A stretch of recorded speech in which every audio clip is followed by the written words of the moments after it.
So cyber insecurities, what are your insecurities? And this hashtag learning opportunity. This video series is focused on helping business owners to know what they need to do in order to get secure. And most times there's things that you already have at your disposal that you could just implement and make your business a lot more secure, both from your data and for your customers. So last week we talked about using an asset management tracker.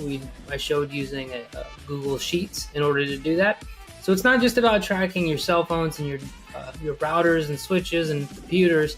It's also about tracking the software. And every software system or application that you use should be using a different password. So password is the focus of this week, and the idea here is to make sure that you use a secure password policy and implementation procedure throughout your entire business. So one of the things that I like to try to implement is a secure password policy. Obviously, well, I don't want to say obviously, but a lot of small businesses just don't have a password policy in place. They don't even know what to do for a password within their computer or their cell phone. A lot of people use the fingerprint or the face scanners in order to unlock their phones now. So a password isn't something that's really prevalent to them. I want you to think about a password as a way of keeping each of your applications or your systems secure. However, it's also to keep them secure from each other. So a very good practice within a password policy is to implement a requirement that every system you use has a different password. So your computers have different passwords from each other.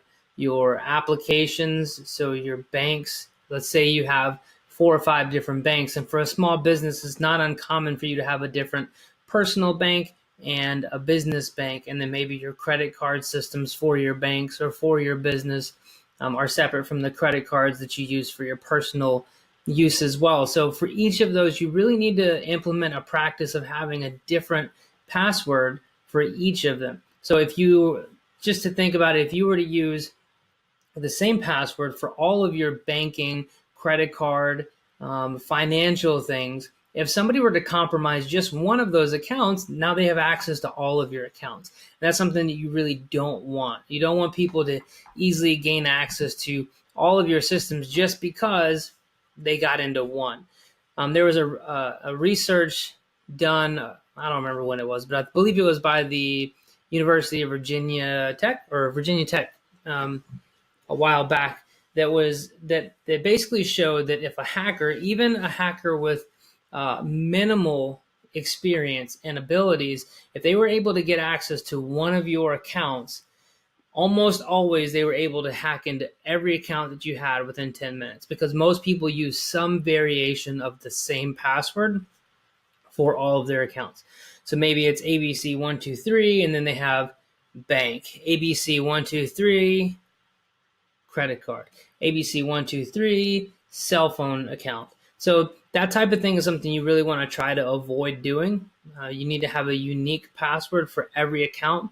And it's very difficult to do that, right? In order to remember all those different passwords, you see here I have a password manager up. And this is one that I've used recently to make it a little bit easier for our business as well. So this is something that we're implementing across our personal business with my wife's candle company, is implementing a more secure practice of password procedures. All right, so we have a password policy now within the business that states that we have to have a randomly generated password of 16 to 20 characters with uppercase, lowercase letters, numbers, and special characters. But the special characters shouldn't be ambiguous. So basically, letters that look like something else, if you were to read it, make it a little bit harder for you to track it. So we try to take those out of there. One of the things that I like to suggest is if your bank says that you have to have a minimum of 8 characters, make it different than whatever that is. Because a lot of times when somebody's trying to hack into an account, they will simply look at, okay, this account or this vendor requires 8 characters or 10 characters. I'm only going to focus on passwords using 8 characters, because a lot of people do just the bare minimum, exactly what's required, not more. So even if your account requires a 16 character, do 17 characters, do 20, do something different than what they require as their standard, because then that changes it up for somebody actually trying to hack into your system or your account. They're not going to be able to get into it as easily. Another thing to really focus on is making sure that you have a unique, and if you can use a password generator, which is something we're going to go over in a minute, is very, very helpful. So LastPass is a password manager that I've started to implement with my family business, just because it makes things a little bit easier for management of the passwords. It's not necessarily the best. I mean, there's lots of password managers out there, so everybody has their own opinion. I've used other ones. I've had a few different ones that I've used previously, but as far as something that's online that I can take across multiple devices, I can use it as an extension on Chrome, which is what we see here. I can also use it as an application on my mobile device, and I can access it directly from the cloud, which is really nice. I have created an account once before and lost the password, and if you do not have the information that is required for doing the password recovery, you can't get in. Even if you try contacting LastPass, they won't help you because you don't have access to the information that you need for your reset. They can't hack it for you. So I basically had to create a new account. So that was good for me. That was good to see that it's not as easy as doing just, I forgot my password, and they'll send you a password reset link in your email. It's not that easy. So if you lose your information from LastPass, you're going to be in trouble. So here you just need to create one password for your password manager. It needs to be strong. I would still suggest it being strong, even though especially since it's going to be the thing that manages all of your passwords. So just hop in, create an account. It's free to sign up. If you want to pay for the other versions, so I have a family account, which allows me to kind of share passwords between the different accounts that we have, which is pretty nice. So if I've created an account for my bank systems and things that may be separate from that my wife doesn't normally have access to. I mean, she has access to all of them, but I can just share that account into her account. So instead of her having to go in and manually input all of those password accounts, she just has them just by accepting it. So LastPass is very easy. It pops up as an extension once you sign into it from Google Chrome, and I think it works on Firefox as well, but Chrome I definitely know works very well. But inside here, you can quickly jump to the sites that you have. You can do form fills. You can do you can tell it to auto-generate a secure password. If you do this way, it will pop up with the password here. See that it shows you different character lengths, right? So you can say this one requires 8, this one requires 16, this one requires 20, and you can tell it what you want. Advanced options, you can say, I also want special characters. I want to make it pronounceable, right? So a word, it sounds like something. That's not necessarily required for me. So make sure that you go through this and set up a password policy for your company, right? And make sure that it's something that not only you can do, but something that you're going to enforce with your team members and your employees, because you having a secure account for all of your applications doesn't help if one of your employees has a super simple password like monkey, all right? Because monkey is one of the easiest passwords and one of the worst passwords in the list for 2018. Out of the passwords of the worst 100, monkey was one of them. So make sure that you enforce these things on your accounts throughout your business as well, because if one of your employees has a simple password that's able to be hacked, then they're in your application and it's not necessarily you. So that's one of the big things that you want to focus on, making sure that you have a strong password policy for your company. Not just you having strong passwords, but having a strong password policy is very important. So using this method right here, you can quickly generate a password. If you know you want to use it, you can click use password. If you want to copy it, it'll just go into your clipboard and then you can go into another window and paste it into the window area that's asking you for that new password. Another thing that's really nice about the Chrome extension, since it's running in here, if you were to right click somewhere, you'll see LastPass down here. And if you were in a field that's actually looking for a password, it will give you the option for generate secure password off of there. That makes things super simple for quickly adding things to. Another way is if you have logged into the extension for Chrome that you see here, anytime you log into a new account, it's going to pop up and ask you if you want to add that account to your vault, right? So the accounts are the sites that you have on your vault. So let's go ahead and sign into something. I'm probably already signed into LinkedIn, but if I am, I'll sign out real quick and then sign back in. So we're going to try to sign in here to LinkedIn. It's already got my information up here, but this is actually the Google passwords being saved and not the password saved. So are not the LastPass, I'm sorry. So if you see here, anytime it pops up in the window, it'll show you the LastPass application extension icon right here. If you click on it, it would show you log in as, and it would have different passwords there, different accounts there that would auto fill in. Now, this is auto filled in from my Google passwords that are saved in there, which now that I'm adding things in, this is something that I'm going in and replacing. Now, here's something I want to show you. When you add a new account or a new site to your vault within LastPass, most times it's as simple as signing into something while the extension is running. So let's go ahead and sign into this. It should pop up and ask me if I want to add. So now you see that since I logged in into LinkedIn, you'll see right here, it asks me, do I want to add to LastPass? Let's go ahead and do that now. I do want to add it. Now I know the password in there is not very strong, so it's something that I need to do an update on anyway. So now that I just added that account, it's a great opportunity to go in and make a change to it. So I'm going to jump over to the settings, and I'm going to go change my password in LinkedIn since I'm here. So now the password is in there. It says your password must be at least 8 characters, including one number or special character. I have that there. Mine's actually 20 characters. And this is going to say require all devices to sign in with the new password. So whenever I go to sign in with my mobile device, it's going to pop up and ask me for that new password as well. So I'm going to go ahead and click on save here. The password is saved. Now, one of the things about this that's going to happen is it's going to come up automatically here and say, hey, there's been an update to your password. You just told LastPass to generate a password, and now you updated it here in your account. We see an account with this in your Vault sites. We've updated that password for you. And just click OK. That's just letting you know that now in LastPass it has the new password that you just created. It is secure. It is, in this case, 20 characters or better.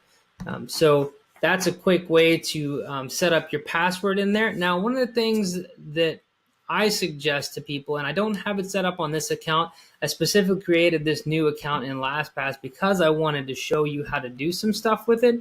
So I want to make sure that I do pop over here and show you a couple other things. Now, creating and updating your sites in LastPass is very important, right? It's very important for you to do that. It's very important that you have a password policy that not only you implement, but that you force your employees to implement as well. It's very important that you tell them, hey, this is now our new password policy.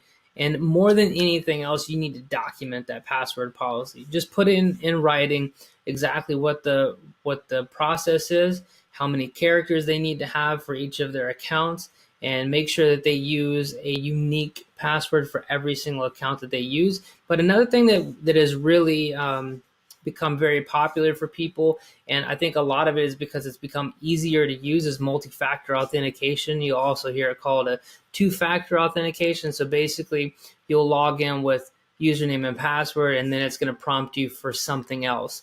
It may be something like an authenticator, or which is also called a token generator. It may ask you for a token. It may ask you for a lot of things like Gmail. That one will actually pop up with a it'll send a message to a phone that's registered on that account and say, hey, is this you trying to sign in? So those are ways of multi-factor authentication becoming a lot easier for people to implement, which is why people are starting to use it. So under LastPass, I want to just quickly hop in there and set up multi-factor authentication with you since we're here, and we can walk through how this works. So inside of your vault, in your vault, we're gonna go down to account settings. And again, I didn't set this up previously because I wanted to make sure that on this new account, I could use this as a setup or a demo for you so that you can see how to configure it as well. Multi-factor authentication is huge as far as just adding another step of security to your account. So not only do you have a password, I may have to refresh this. So not only do you have a password that's strong to get into your account, but you also have another thing that's going to be required of you in order to gain access to your devices. So in your account settings, there's a bunch of different things you can set up here. You can change your passwords. You can force a password reset every so often. You can use a phone for recovery, which I don't have it set up in here. I do recommend this. Setting up a phone for recovery is very important because, like I told you a few minutes ago, I had a device that I locked out, or an account that I locked out, and I couldn't get into it because I did not set this up. I thought, I don't need that. So we don't want to have that. So in here, set up a phone. I'll do this offside of here because I really don't want to share my phone number with everybody. But multi-factor options up here at the top in your account settings. It's another menu. And definitely we're going to walk through the rest of these in a few minutes. But let's go ahead and turn on a multi-factor authentication tool. So we're going to use Google Authenticator. And in order for you to use Google Authenticator, you have to have this application downloaded on your phone. So real quick, we're going to walk through how to do that. I'm going to hop over here to QuickTime. And so this is a screen recording of my phone. You can go into your app store and just search for Authenticator, and you can look for the Authenticator app. Inside of the Authenticator, you're just going to look for these ones up here are just ads, right? They're things that were paid for. They pop up automatically. Look for Google Authenticator and go ahead and download that. And once it's downloaded, it should pop up on your screen as an application. And then you're going to launch Google Authenticator. You should have different things in here. So you're going to be looking for these accounts. You probably can't see any of these because I'm going to try to blur them out. So hopefully you won't be able to see them. But we're going to add a new account on here. So we're going to enable Google Authenticator. We're going to permit offline access. And we're going to do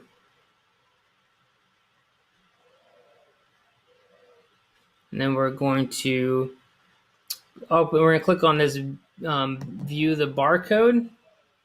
We're going to enter the LastPass master password. It's going to require us to do this in order for us to set up a new authentication option here in the master password stuff. So now it's going to show us this. It's going to show us this barcode that we can use.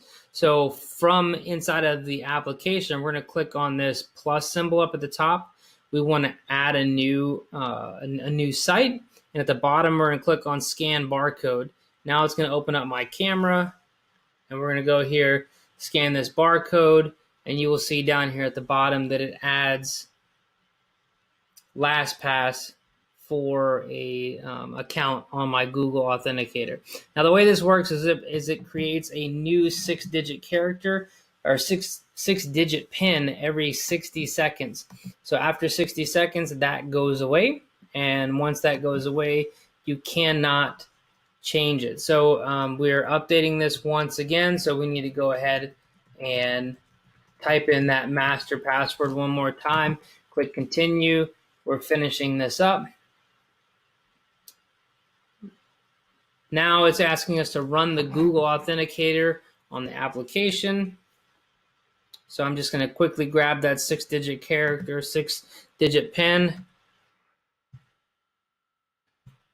And again, this changes every 60 seconds. So when you see this recording, it will not be the same thing. Now, the next time that I need to log into LastPass, it's going to force me to log in using that multi-factor authentication, which let's go ahead and give this a shot and make sure that it forces me to do so. So let's log out.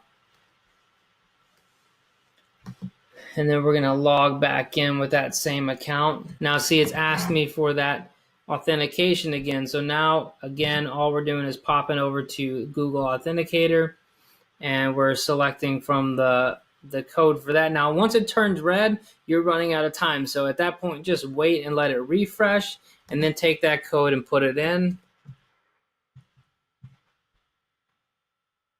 And then at this point, if you don't want to have to sign in with this authenticator every time, click on this right here. I want to sign in every time that I've signed out, right? So, or you can just add it in. It's completely up to you. Authenticate. So luckily I did that just in time before it ended, and boom, it pops up right there again. So setting up your password with a strong policy is very important.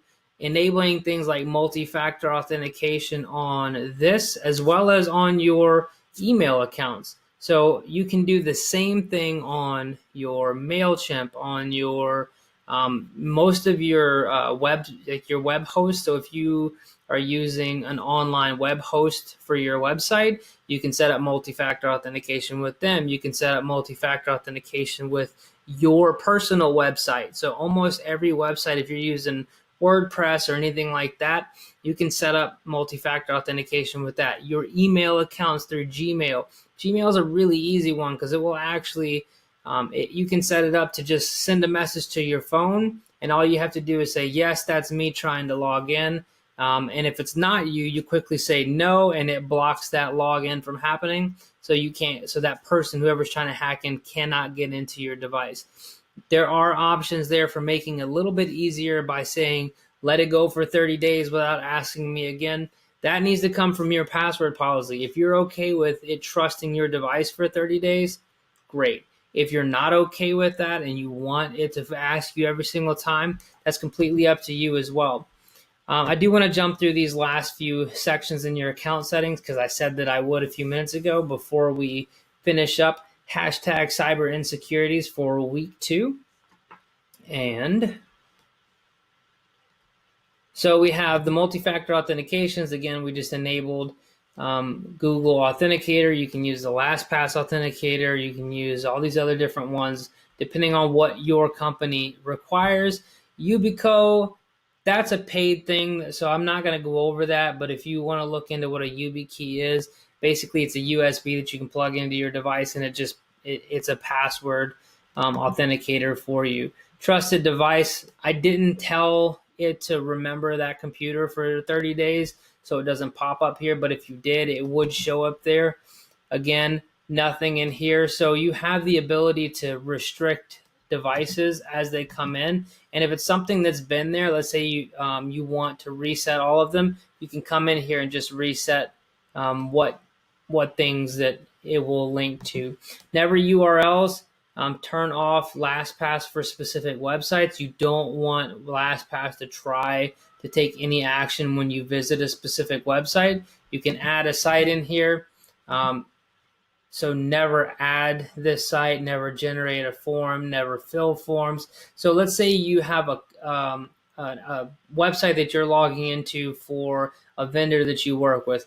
You do not want to set up a site in there, especially if it's something that, let's say, they give you an SSL password and it's a username and then a soft token that's generated. It's a new token every time. So if it generates a new password for you every time, then you're going to be sitting there typing in and it's going to create 100 accounts for you.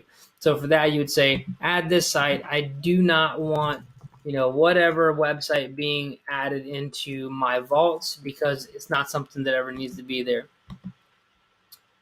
Equivalent domains is just popping into saying like this domain is also the same as another one. So Bank of America, BOFA. So these things so that it doesn't try to add a site for the same thing. So maybe like if you have a mobile version of your website and then just a regular version of your website under WordPress, you don't want it to add two sites for the same domain. So you can tell that these are equivalent. It's the same thing. It's the same login. That way it doesn't make multiple sites on your vault. And then URL rules, you can tell it to like to follow a specific path and whether or not it needs to match a host or match a port.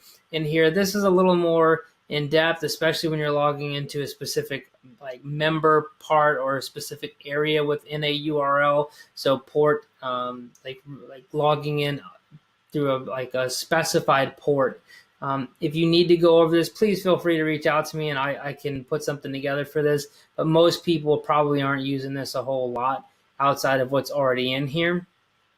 Again, if you have any questions, send me a message and I will put together a quick video on this. So hashtag cyber insecurities. Let me hop over to this page so you can see my my little slide again, what business owners need to know to get secure. If you have any questions, please reach out to me. And between now and next week, what are your insecurities?